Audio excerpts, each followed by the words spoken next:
오늘은 몰라도 너무 모르는 입다와 입다의 딸에 대해서 한번 생각해 보도록 하겠습니다. 여러분, 성경에는 난해 성경 구절이라는 것이 있습니다. 해석하기가 매우 어렵다, 뭐 이런 뜻이 되겠죠. 아무리 해석을 해도 도대체 잘 이해가 안 가는 그런 성경 구절들이 있습니다. 이를테면 여러분, 누가복음 16장 말씀에 나오는 불의한 청지기의 비유, 여러분 아무리 앞으로 올 날을 잘 준비하자 뭐 이렇게 해석을 해도 마음 한구석이 좀 깨름직합니다. 다가올 미래를 잘 준비하자는 말씀을 하시려면 불의한 청지기보다 더 설득력 있는 비유들이 굉장히 많이 있었을 터인데, 굳이 불의한 청지기, 주님의 주인의 재산을 착복하고 주인에게 빚진 자들의 채무를 마음대로 탕감해 주는 일로 미래를 잘 준비하자, 이렇게 이야기하면 오늘날의 사고방식으로는 조금 이해가 가지 않습니다. 또 베드로전서 3장 18절부터 20절까지의 말씀을 보면 예수님께서 십자가에 달려 죽으신 이후에 옥에 내려갔다고 그랬습니다. 여기서 말하는 옥이라는 것은 지옥을 뜻하는 말입니다. 지옥에 있는 영들에게 뭔가를 선포하셨다라는 거예요. 여러분, 이 말씀은 우리가 어떻게 해석해야 됩니까? 타락한 천사들, 악한 자들에게 예수 그리스도의 승리를 선포했다, 우리 이렇게 해석을 합니다. 그런데 여러분, 이 말을 오해해서 예수님도 지옥에 가셨다, 이렇게 생각하시는 분들이 굉장히 많이 있습니다. 그리고 오늘 본문, 우리가 읽었던 본문의 말씀을 보시면은 입다가 생각 없이 이제 승리하고 돌아왔을 때 자기 집 사람 중에 가장 먼저 나와서 자기를 영접하는 자를 하나님께 번제로 드리겠다, 이렇게 서원을 했죠.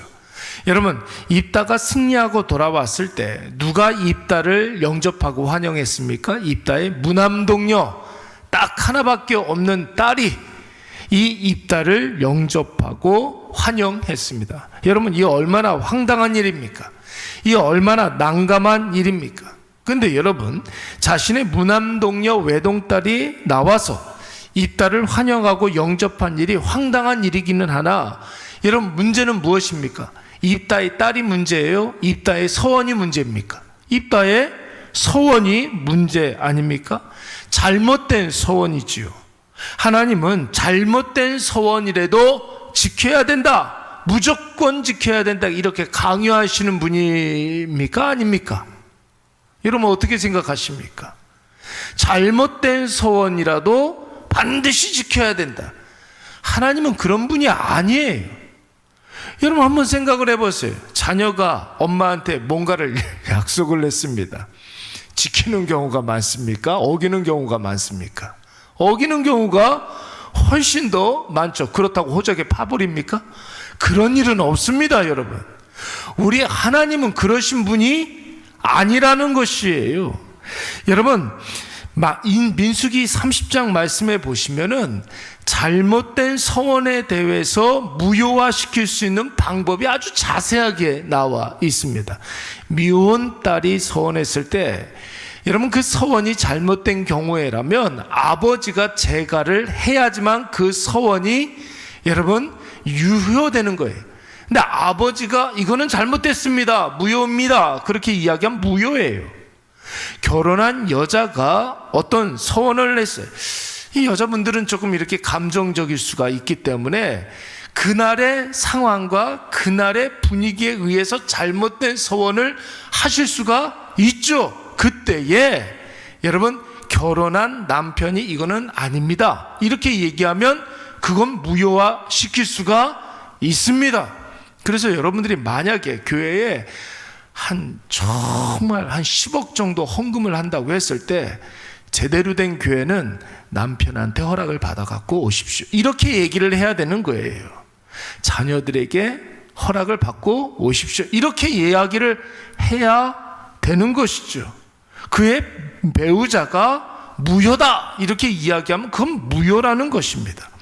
가장이 없거나 배우자가 없는 자가 서원한 경우에 무효화시킬 수는 없다, 그렇게 이야기를 하지만 여러분, 레위기 27장 말씀을 보시면은 물음의 규례가 나오고 있습니다. 사람이나 짐승이나 토지를 바치기로 서원을 냈는데 이 서원을 무효화하기 위해서는 대속금으로 서원을 물을 수가 있다, 이렇게 규정하고 있습니다. 그래서 여러분, 구체적인 대속금의 금액까지 나와 있습니다. 여러분, 성인인 여성이 만약에 자기의 서원을 물을 경우에는 은 30세겔이 필요하다. 미성년인 여성이 어떤 이렇게 뭔가를 서원을 했을 경우에는 은 10세겔이 필요하다. 가난한 사람, 이것도 낼 수가 없는 그런 사람이라고 한다면 자기의 서원을 무효화시키기 위해서는 제사장에게 찾아가서 상의를 해라. 그러면 그의 형편에 맞게 제사장이 정해 주실 것이다. 그러면서 자기가 무턱대고 했던 그 잘못된 서원에 대해서 물을 수 있는 기회를 주는 것입니다. 그렇다면 여러분, 오늘 입다의 서원은 여러분 무효화시킬 수가 있습니까? 없습니까? 아무리 잘못된 서원을 했다 할지라도 무효화시킬 수 있는 기회가 얼마든지 있었다라는 것이죠. 여러분 한번 보세요. 입다의 딸이 있다면 입다의 딸을 내가 드리겠습니다, 이렇게 이야기를 했다면 여러분, 누가 재가를 해야 됩니까? 딸에 대한, 여러분, 부모는 아버지만 모든 것을 정할 수 있습니까? 누구도 정할 수 있는 거예요. 아내, 엄마, 그러니까 배우자가 동의할 수 없습니다. 그러면 무효화시키는 거예요. 아무리 입다가 호언장담할지라도, 그렇게 서원을 했다 할지라도 그의 아내가 동의하지 않았다면, 딸이 아니라 10자녀 다 나와서 입다를 영접한다 할지라도 그 서원은 무효시킬 수가 있는 것이죠. 혹시라도 감정에 치우쳐서 입다의 강압에 의해서 그의 배우자가 동의했다면, 그럴 수 있잖아요.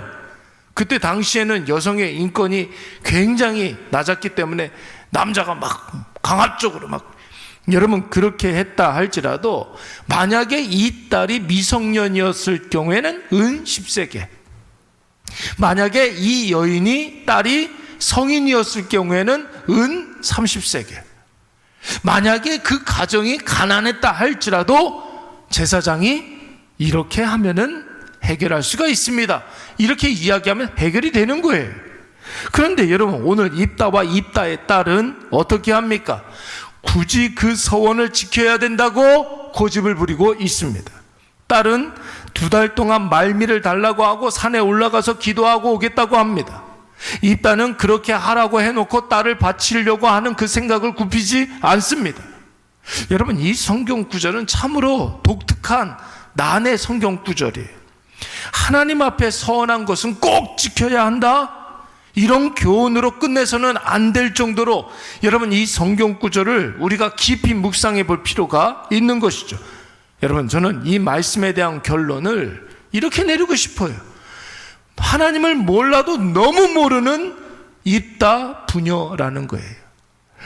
조금만 관심을 가지고, 여러분, 이 문제를 가지고 제사장에게 가서 문의를, 자기가 모를 수 있잖아요. 자기가 모를 수 있지 않습니까? 제사장에게 가서 문의를 했다면 얼마든지 이 소원을 물을 수 있는 기회가 있었을 터인데, 그리고 자신의 경솔한 서원에 초래할 엄청난 결과를 뉘우치고 회개할 수 있을 터인데, 하나님에 대해서 너무 몰랐기 때문에, 하나님의 뜻에 대해서 너무 몰랐기 때문에 이들이 그렇게 벌어진 비극이다, 이렇게 얘기할 수가 있는 것이죠. 이것도 여러분, 입다가 이 서원을 했었던 이유가 뭐라고 그랬습니까? 이방 우상신을 섬기는 그 문화에 너무 익숙해져 있었기 때문에 그런 것이라고 그랬어요. 이방 우상들이 인신 번제를 드리면 좋아한다고 생각을 하니까 우리 하나님도 그럴 것이라고 생각을 하는 거예요.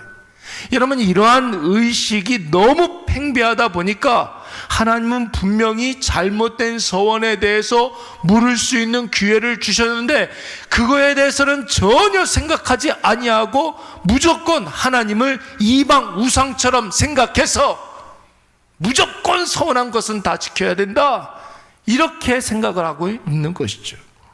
사랑하는 여러분, 늘 강조하지만 하나님의 아는 지식이 풍부해지면 우리의 선택과 우리의 갈 길이 너무도 분명해집니다. 그래서 선택이 쉬워지고 가는 길이 용이해지는 것이죠. 그러나 하나님이 어떤 분이신지를 잘 모르고 하나님의 뜻을 잘 모르면 잘못된 길로 갈 수밖에 없습니다. 잘못된 길로 계속 가면서도 자신들이 틀린지 잘못되어 가는지도 사실을 모르게 되는 것이죠. 오늘 저와 여러분의 삶에 하나님을 아는 지식이 더욱더 풍부해지시기를 간절히 축원합니다. 그러기 위해서는 우리가 영적으로 좀 민감해 볼 필요가 있는 거예요. 잘 모르겠으면 여러분 하나님께 물으시기 바랍니다.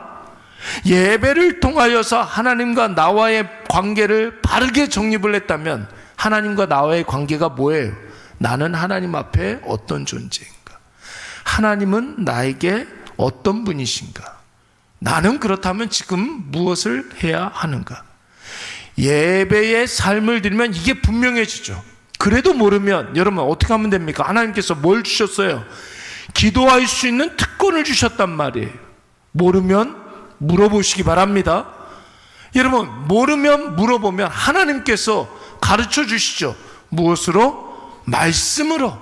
그 말씀에 여러분 순종하면 되는 것입니다. 오늘 이것을 꼭 기억하셔서 하루만큼 하나님 앞에 더 가까이 나아가시고 살아가는 것만큼 하나님에 대한 지식이 더욱더 풍부해지셔서 우리의 선택이 쉬워지시기를 간절히 바랍니다. 우리의 가는 길이 보다 선명하게 가시기를 간절히 축원합니다. 우리 잠깐 기도하겠습니다.